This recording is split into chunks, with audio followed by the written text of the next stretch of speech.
বাসায় গেস্ট এসছে, আমার বাবার বন্ধু আর কি, বন্ধুর মতো। তো বিকেলে বাইরে বৃষ্টি হচ্ছে, তাদেরকে একটু চা দিতে হবে, যেহেতু সিনিয়র সিটিজেন। তো আমি তাদের জন্য একটা বাদাম ভাজা করি, ঘি দিয়ে দিলাম হচ্ছে কারি পাতা। চায়ের সাথে কিছু একটা দেবো হচ্ছে আদা এবং কাঁচামরিচ কুচি।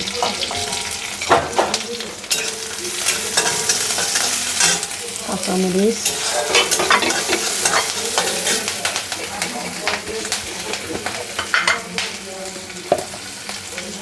লবণ, সামুদ্রিক লবণ দিয়ে দিচ্ছি আরেকটু দিন।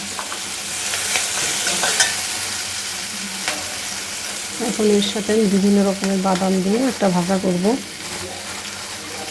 এটা হচ্ছে আমাদের দেশি বাদাম। এটা ভাজতে একটু সময় লাগে, অন্যগুলো তো বেশি ভালো লাগবে না।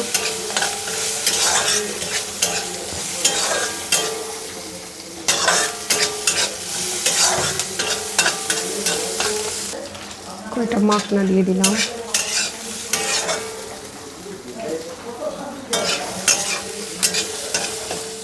একটু বড় ধরনের বাদাম,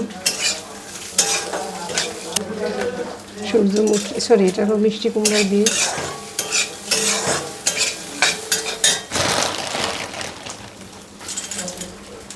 সূর্যমুখীর বীজ,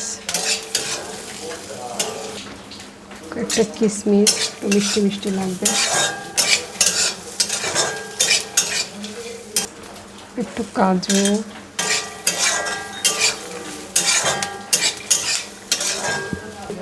একটু আখরোটও দিয়ে দিই,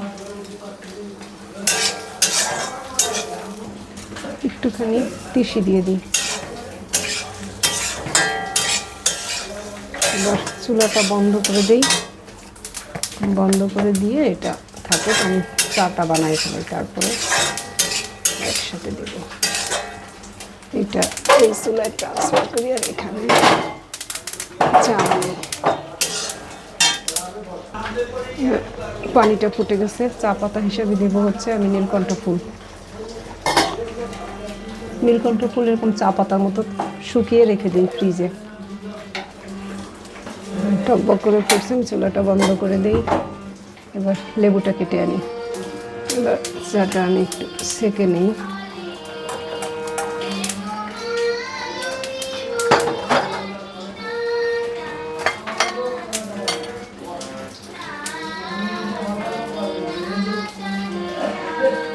যেহেতু সিনিয়র সিটিজেন, ওনাদের যেহেতু বিভিন্ন রকম সমস্যা থাকে, আর আমি জানি সুগার আছে, তো এই চাটা ওনাদের আপ্যায়ন করলে দেখতেও ভালো এবং খেতেও কিন্তু ভালো, সাথে থাকবে এই বাদাম ভাজা। বিকেলবেলা আমার কাছে মনে হয় এর থেকে ভালো কোনো আপ্যায়ন